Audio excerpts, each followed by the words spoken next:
성부와 성자와 성령의 이름으로 말씀드립니다.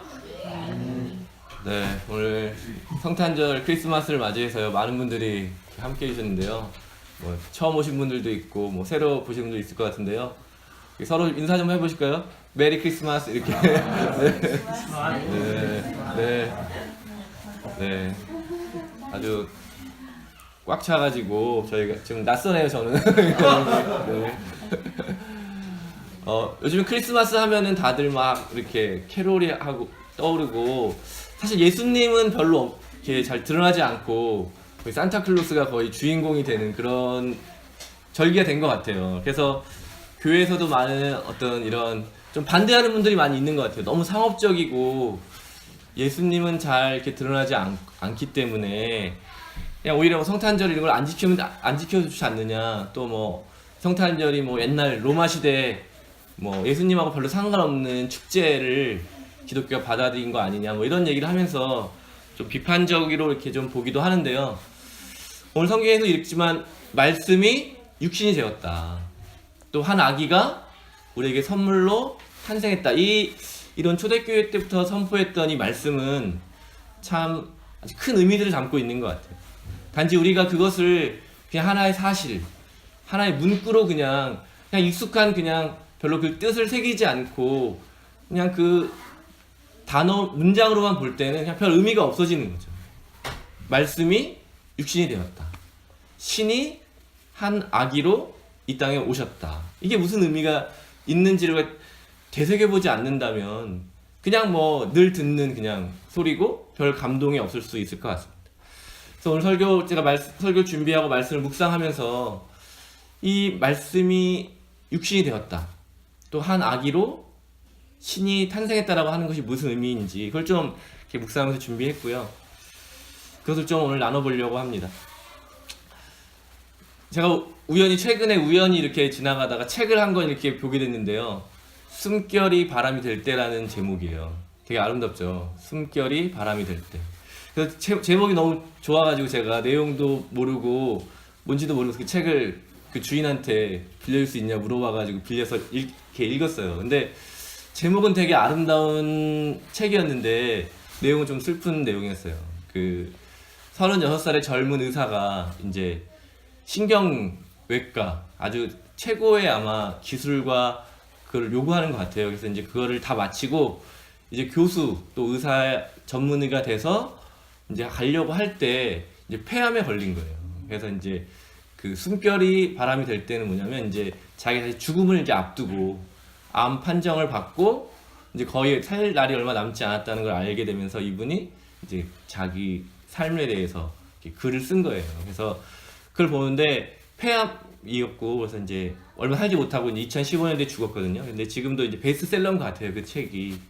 이분이 의사가 되기 전에 뭐 문학을 공부해가지고 이제 그분이 이렇게 썼더라고요. 자기가 인생의 의미를 찾으려고 문학을 공부하기 시작했는데 도저히 답을 잘 찾지 못하는 거예요. 집안 자체가 의사 집안이거든요. 아버지도 의사고 형도 의사고 뭐 사촌들도 의사고, 그래서 한 번도 의사의 길을 생각해 보지 못했는데 이제 그 문학에서 찾지 못했던 인생의 의미를 이제 의사가 되면서 찾아가거든요.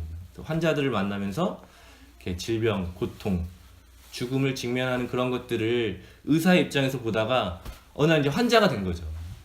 그래서 자기가 이제 죽음을 이렇게 하면서 비로소 삶의 의미를 깨닫게 되는, 이렇게 사랑하는 사람들 이렇게 하고 헤어지는 장면인데요. 예.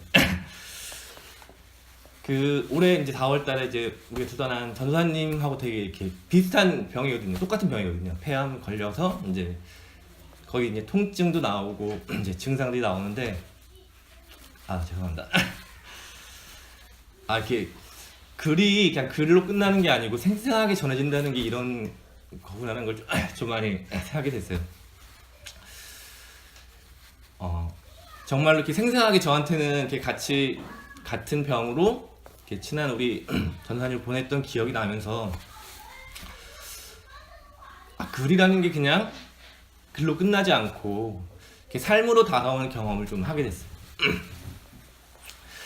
전사님이 저에게 보였던 그런 하나님을 향한 그런 사랑, 또 그런 신실함, 그런 것이 무엇인지 제가 전통을 보면서 이렇게 많이 느끼게 됐거든요. 그래서 생각을 많이 해야긴 했는데 네.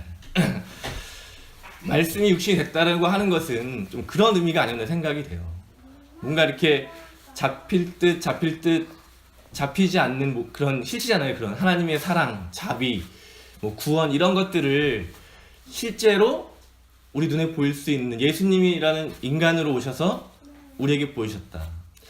예수님을 만났던 그 많은 사람들이 비슷한 경험을 했을 것 같아요. 제가 오늘 이렇게 고백했던 것처럼 글로 남기면서 또 사람들에게 예수님 이야기를 하면서 직접 하나님을 경험했던 그 것들을 아마 이렇게 나누지 않았을까.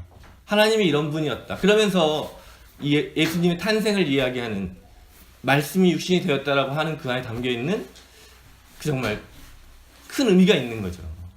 우리가 그냥 종교적으로 또는 멀리 있는 하나님을 직접 눈으로 보고 그분을 경험하고 예수님이라고 하는 살아있는 어떤 생명, 이 몸을 가지고 있고 그 숨결을 느끼고 그 손길을 느꼈던 그런 예수님을 통해서 경험했던 하나님을 이제 고백하는 것들, 그것이 바로 진정한 성탄의 의미가 아닐까.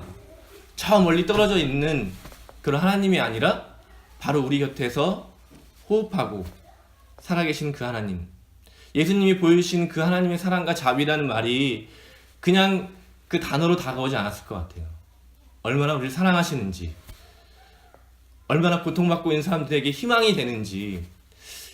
그래서 이 초대 교인들이 성서에 이 말씀을 기록했을 때 하나님이 우리와 함께하고 계신다, 그런 임마누엘이라는 고백을 하는 그것이 얼마나 정말 가슴 벅찬 일이었을까. 아무도 사람으로 보지 않는 죄인이라고 판정받고 별 쓸모없다고 여기던 사람들이 정말 하나님의 자녀가 되었다는 그 말을 들었을 때 얼마나 이 말이 가슴 벅찬 기쁜 소식이었을까. 삶에 희망 없이 살아가던 사람들에게 어떤 희망을 찾게 되고 또 삶의 의미들을 찾게 되고 그러면서 함께 기쁨을 누릴 수 있던 그 순간들, 그 시간들이 얼마나 벅찬 것이었을까. 오늘 성경에 나오지 않지만 마태복음이나 누가복음을 보면 예수님이 아기의 모습으로 오셨다고 이렇게 하더라고요. 근데 그 아기의 모습이라고 하는 게 우리가 생각하면 신이라고 하면 완벽한 존재로, 다 완성된 존재로 이 땅에 오셨어야 되는데 아기로부터 시작하셨다.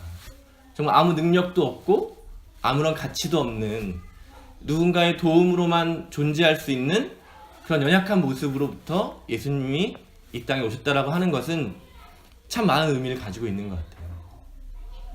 계속해서 어떤 성장해 나가야 되는, 서로 관계 맺어야 되는, 서로가 서로를 도와줘야 되고 서로가 서로를 돌봐야 되고 서로가 서로를 지지해줘야 되는 그런 우리의 존재를 예수님이 이미 탄생부터 보여주시고 계신 것이죠. 여기 연세가 좀 많으신 분도 있고 젊으신 분도 있지만 우리가 다 이 땅에 와서 살아가는 동안 누군가를 필요로 하죠. 어렸을 때 부모님의 손길이 우리를 지금의 자리에 있게 하고, 또 지금도 우리가 살아가면서 혼자 살아갈 수 없는 것, 이게 어떻게 보면 우리 인간이 갖고 있는 본질적인 한계이면서도 또 축복의 어떤 통로가 되는 것이죠. 그래서 다른 사람을 만나게 되고 그래서 큰 기쁨을 발견하게 되는 것. 그래서 하나님이 인간이 되었다라고 하는 것은 우리가 인간이 서로 간의 관계 속에서 어떤 우리의 삶을 채워나가는 것처럼 하나님과 우리의 관계가 시작되면서 우리가 인간으로만 머물러 있지 않고 하나님과도 깊은 관계 속에서 우리의 의미들을 찾아가는 여정을 시작하게 된다. 그런 의미를 갖게 되는 거죠. 그렇기 때문에 성탄은 예수님의 탄생이지만 동시에 우리 각자 한 사람 한 사람, 우리 개인의 탄생이기도 한 것이죠. 내가 새로운 삶, 새로운 존재로, 새로운 삶으로 이제 시작할 수 있다.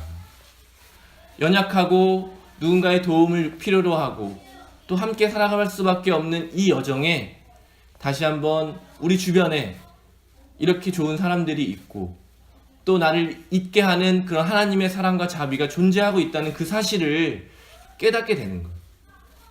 그게 바로 오늘 우리가 또 성경에 기록하고 있는 말씀이 육신이 되었다라고 하는 의미일 것입니다.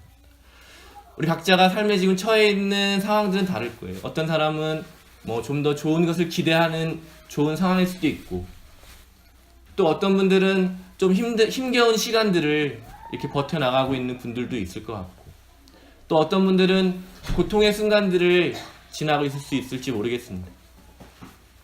그러나 예수님께서 이 땅에 오셔서 우리에게 보여주신 복음의 핵심은 우리가 어느 자리에 있든지 다시 시작할 수 있다. 어떤 상황에 있든지 하나님을 만나고 하나님과 함께 하는 것을 통해서 변화될 수 있다라고 하는 가능성을 우리에게 보여주셨습니다.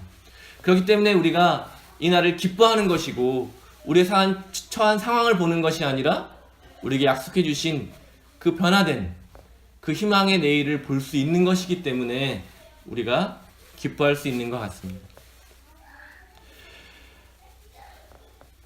우리가 이 성탄절을 이렇게 화려하고 뭐 기쁜 축제로 보내는 것이면 동시에 이런 말씀의 깊은 의미를 좀 생각하는 성탄절이 됐으면 좋겠습니다. 그래서 우리가 예수님을 여러 가지로 고백하지만 예수님을 길로 고백하거든요. 우리에게 하나님께 나아가는 길로 오신 예수님. 그래서 우리가 그 길을 걸어가면서 그 길 가운데 우리가 하나님을 깊이 경험하고, 초대 교인들이 정말 가슴 벅찬 고백으로 고백했던 것처럼 한 아기가 이 땅에 우리에게 찾아오셨다. 말씀이 육신이 되셨다. 하나님께서 우리에게 찾아오셨다. 라고 하는 이 기쁜 소식을 우리가 정말 가슴 깊이 경험할 수 있게 되기를 바랍니다. 그리고 지금도 이런 기쁜 소식을 기다리고 있는 많은 사람들에게 다가가서 이 기쁜 소식을 함께 나누면서 우리가 더불어서 함께 이 날을 기뻐하고, 또 어려움을 극복해 나가고, 또 그냥 알 수 없는 그 캄캄한 미래를 함께 걸어갈 수 있는 그런 날이 되기를 바랍니다. 성부와 성자와 성령의 이름으로 말씀드렸습니다.